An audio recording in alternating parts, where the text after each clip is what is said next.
Okay, so we can go ahead and get started. Good evening, everyone. Tonight is Monday, August 10th, 2020.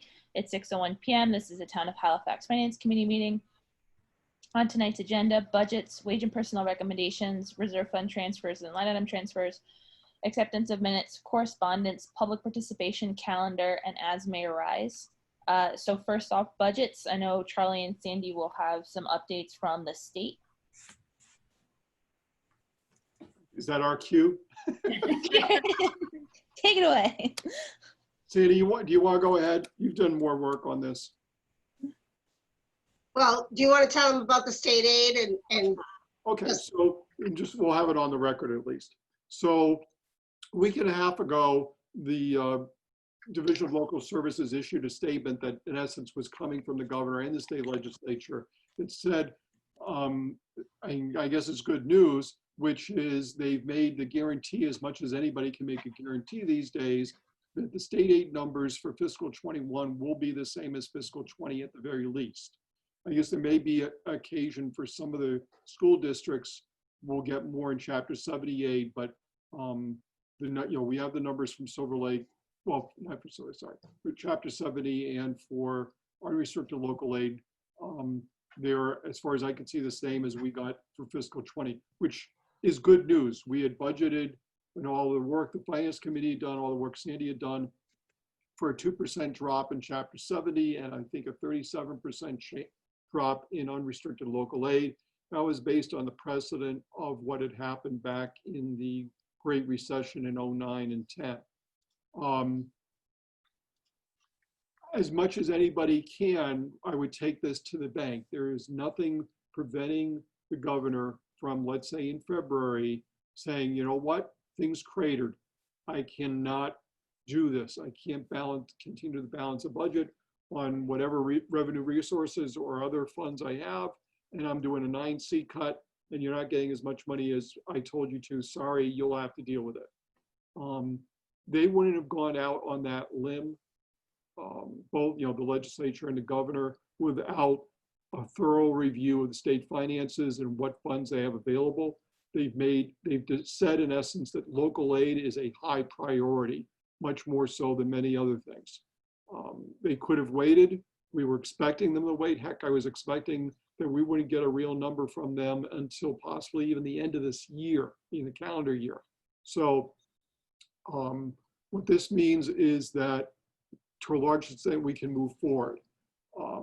And what I mean by move forward is hold town meeting, get a tax rate set, get bills out on time. Now, the cherry sheet, all the numbers, there's maybe 25 different numbers on the cherry sheet. The two big ones, of course, are the two that we just mentioned.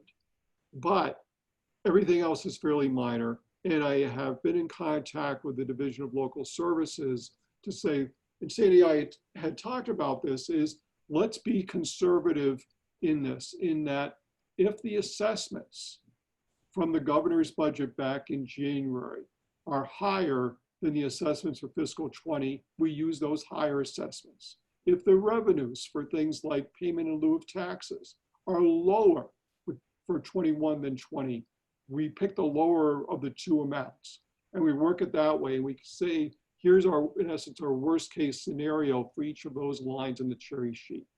We built that into our revenue expense estimates. We build that into the budget. And then having talked to the Division of Local Services, they appreciate the fact of where we are, which is we're still a twice a year bill community. We want to get the tax rate set. We're pretty much ready to go once we got a budget. And we fully understand the consequences of our actions in that twofold. One is that even with a worst case scenario, we may be off, but I don't think we're going to be off materially in the sense of when we get to June 30th, if our estimates for local aid are off a little bit, we'll make do, we'll be able to cover any sort of deficit. The local receipts are our game plan. Sandy again has been doing the work on that in terms of looking at what happened back 10, 12 years ago. And they appreciate that we're looking at that way and saying, okay, we know we're going to not have as much money. And so we built all that into the recap sheet, and they will approve a tax rate, even with the cherry sheet only having an official 2 items, in essence, from the governor's office of what the numbers actually are. And that would allow us, so if we have a town meeting on September 12th, we have a, technically it's not setting the tax rate, but call it the tax rate hearing with the Board of Selectmen on September 14th in the afternoon. The assessors plug all that, those last pieces of data, last numbers into their recap sheets. It gets sent to Boston. It'll take a little bit longer to get done because of COVID. It probably has to bounce a couple of places, but we can get a tax rate set in the middle of September. We can get bills then moved from the assessors to the collector's office. 7 o'clock. The collector's office, and then send them out. The meeting We don't have ends to at worry 7. about estimated tax bills. We don't have to worry about trying to explain estimated tax bills. We just get it out and we're done. It's all as if, you know, we were operating in a normal environment as much as we ever can right now. So going back to what the state did is that it gives us more money on our revenue side than what we've been estimating. The problem is long-term that was no guarantee, even more so for fiscal 22. I think that they've made a bet that the economy will be in good enough shape during fiscal 22 to be able to maintain local aid numbers, not increase them, but maintain them. That assumes, I would think, that there's a vaccine or vaccines available. It's widely distributed. Many people have gotten it. It's just, we're not normal, but we're somewhere close to normal in terms of operations. And the economy in Massachusetts is back to something resembling. I mean, it's not going to be February of 2020, but it will be somewhere between February of 2020 and the Great Recession, let's say. So that the unemployment rate will be down, taxes will be collected, income, sales, meals, motor vehicle, you name it. And so the state says, we're going to use the rainy day fund once this time to get local aid, but we can't do it again. So it's either the economy recovers and we don't have to use it again, or the economy doesn't recover and your fiscal 22 numbers are going to be where we thought they might be.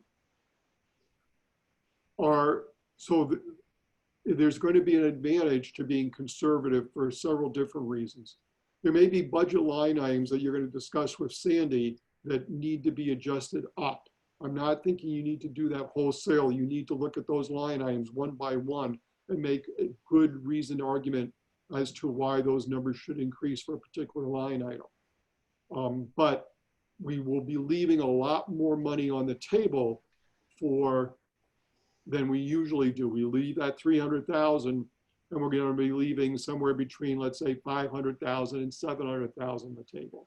It means that at this point, I certainly would not recommend to have a general wage increase, union, non-union, doesn't matter, because we don't know that we're going to have the same level of revenues in fiscal 22 as fiscal 21.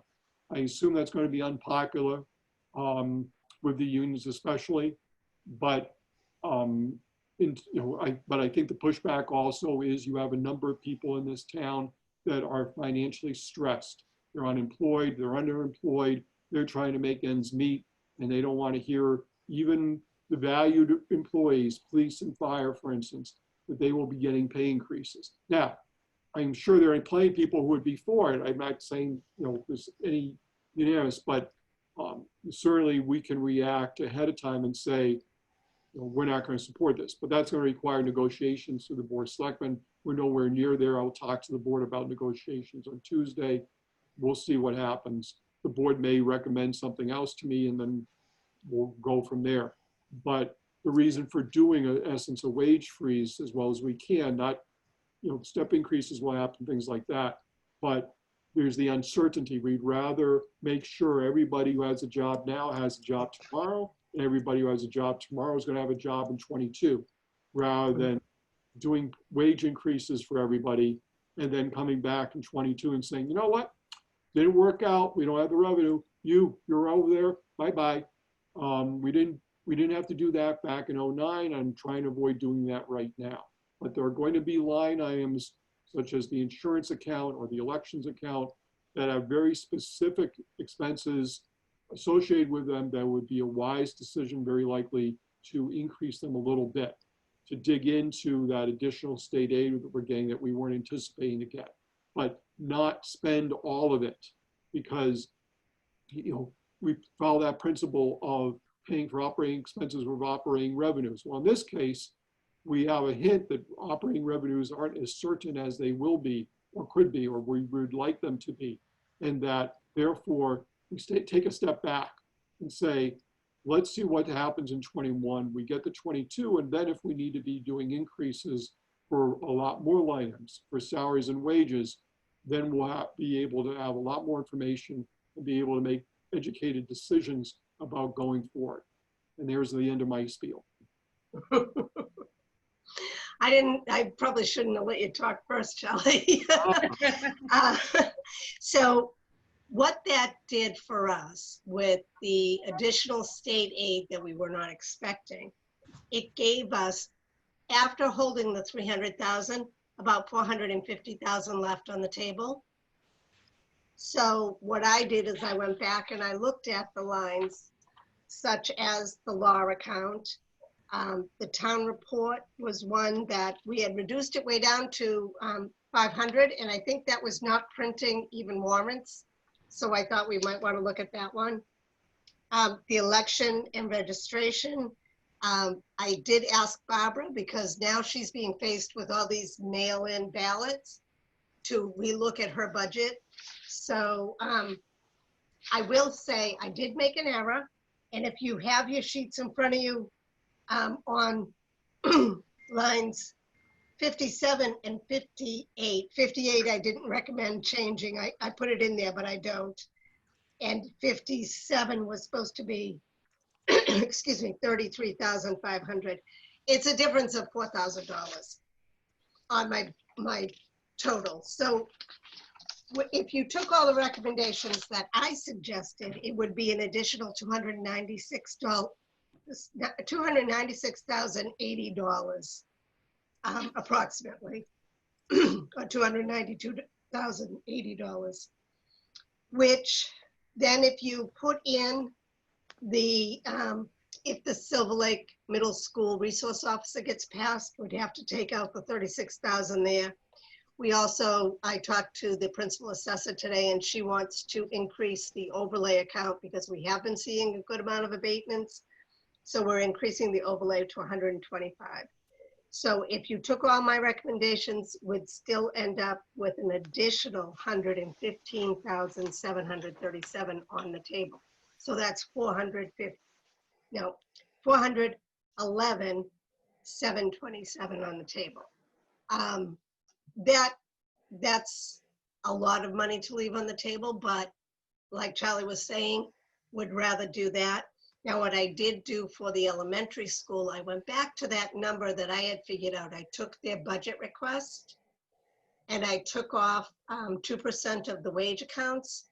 And then I took off part of the bus contract because the bus contract came in less. So I reverted back to that figure rather than going back to their figure. We know Silver Lake we're stuck with. We have to do it at the level that's been voted by both Kingston and Plimpton. So those two, they're big chunks, well, pretty big chunks. The other thing we looked at was the group insurance. We've already got a couple of new employees who picked up the insurance, so we knew that figure. So I went to Linda and I did ask her to refigure the budget with today's enrollment and then leaving a family plan extra on that. So that amount went up about 32,000.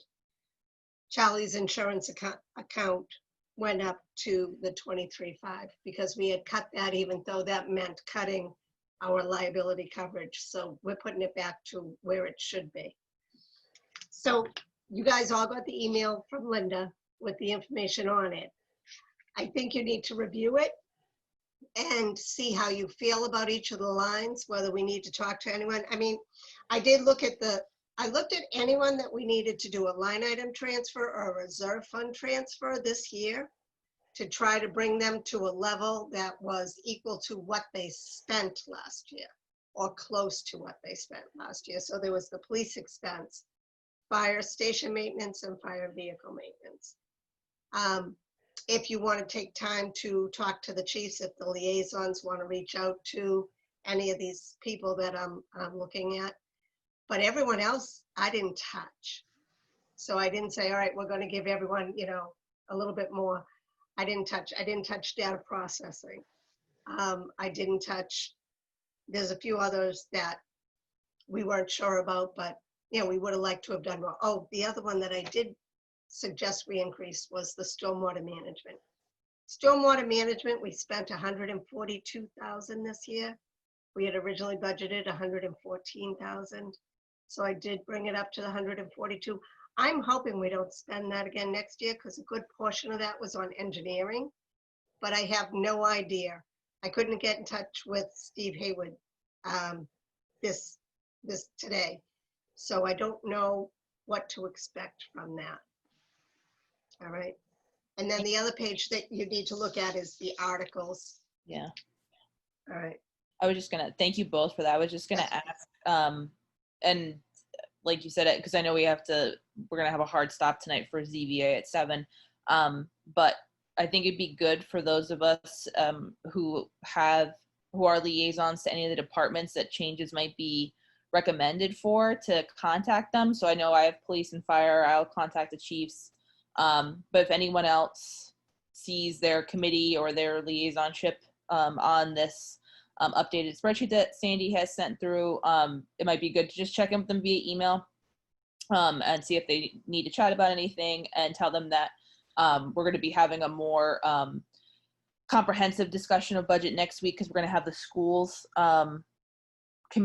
committees joining us a week from tonight on the 17th. If any of your department heads want to come into FinCom and to have a broader discussion with all of us, that's great. Just let us know ASAP, and if we don't have time to put them on the agenda for the 17th, we can put them on the agenda for the 24th. And that way folks should feel very encouraged and welcome to ask for those appointments if they need to talk to us about anything. On the okay, I'm looking at the notes on the articles. Okay. In terms of the wage and personnel recommendations, if it's okay with everyone, because we have another meeting coming up where we still are continuing that process of a couple of position grades, I'm going to hold off on making the presenting recommendations from wage and personnel just yet, until I make sure that Gordon knows that I'm going to be presenting that evening in case he wants to attend as well. Reserve fund transfers and line item transfers, we do have a pending request, but we can't grant anything because we technically don't have anything in the reserve fund yet, because it hasn't been voted at town meeting. So it sounds like the one request we did have will be paid out of building inspector expense. Acceptance of minutes. So thanks to Linda, we have meeting minutes from a while ago, Monday, July 13th, 2020. The members present were Melinda Tarsi, Cheryl Zarella Burke, and Bill McAvoy. I would entertain a motion to approve the meeting minutes from Monday, July 13th, 2020. We have a motion. Do we have a second? Cheryl seconds. Moved and seconded. Any further discussion? Okay, all those in favor? Aye. Any abstentions? Well, that'd be me. I wasn't there. Thank you, folks, and thank you again, Linda, for that. Let me just find out the places. Okay, correspondence. I think besides, we do have correspondence concerning the elections account, like Charlie and Sandy were talking about. Pulling up the email now.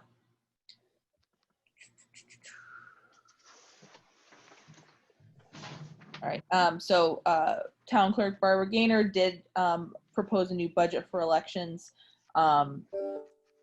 given early voting for the primary and early voting in person for the general elections expansion. So we can tack that on. So whoever, I forget who has the town clerk's office, might be Cheryl. Yeah, Cheryl. Okay, good. Cheryl has all of town hall. So Cheryl, if you wouldn't mind checking in with Barbara about that, I think there shouldn't be anything, but if she wants to add anything into that budget, and you can tell her that we'll be talking about the budgets more extensively next week, and if she wants to come in and chat with us, if we can get her on the agenda for a week from tonight, we will, and if it's a little bit too late, then we can put her on the 24th.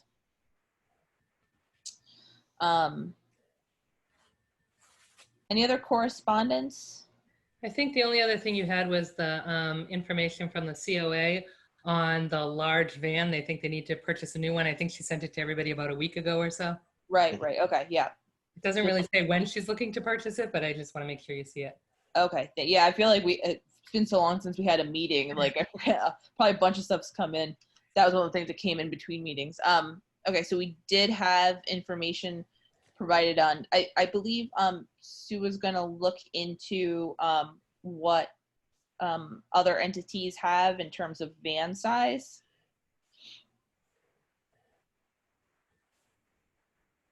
In terms of like what kind of passenger size van they might need. 10 to 12, I think it is. 10 to 12, okay. We were at, I think, 14 to 16. Yeah. We talked to Susan. I believe she wanted a slightly smaller 10 to 12 van. Okay. She feels that the larger van basically is too large. They don't have enough situations that require that larger van. Okay. Procedurally, is this obviously is not in the warrant. It could conceivably be moved from town meeting floor as an article? No. So what the Board of Selectmen's considering is having another special town meeting on the same day, just so you all are aware. In fact, Dennis Carmen just was in the end of last week to sign another recess. So the meeting now is moved to Saturday, September 12th, 9 a.m. at the elementary school. We'll probably be using both the multi-purpose room and the gym being the main room, the multi-purpose being the overflow. What the Board of Selectmen is going to consider tomorrow night is having another town meeting the same day to add a few items such as the Council on Aging ban. We'll see whether they do so one way or the other, and if they do, what will be on the warrant. But if they do have another meeting, I'm sure the ban will be on the list. Okay. Great, thank you. I would like to also say that if you look at the articles right now, they're coming out, we're in a minus of the free cash. If the van is going to be on there, I'd like to put some money into our unemployment fund also. I was talking to Charlie about getting that on the special. Yeah. I've highlighted the articles that I thought may have been passed over. Linda said I might have a couple of them wrong, so it would be something I need you to look at. It's going to be down to, we can do this, but we can't do that. Right. We're going to have to make choices. So just really look at those articles that are on there, and we're going to have to decide priorities. Okay. Public participation. Besides my cat, apparently, if anyone else wants to get involved. Okay, calendar. I think one of the last meetings we said we're going to post for every Monday night through the end of August. And thank you, Linda and Charlie, for already setting up the not only postings, but also doing the Zoom link. So everyone should have gotten emails with all of those things already. Anything else under as may arise?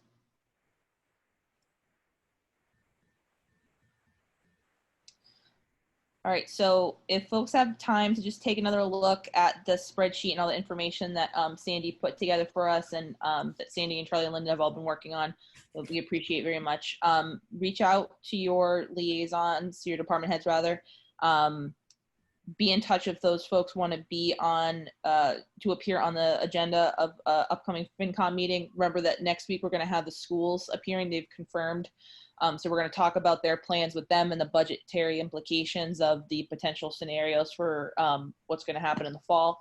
And anything else, just be in touch if we need to, like I said, to add anybody else to anything, okay? Okay.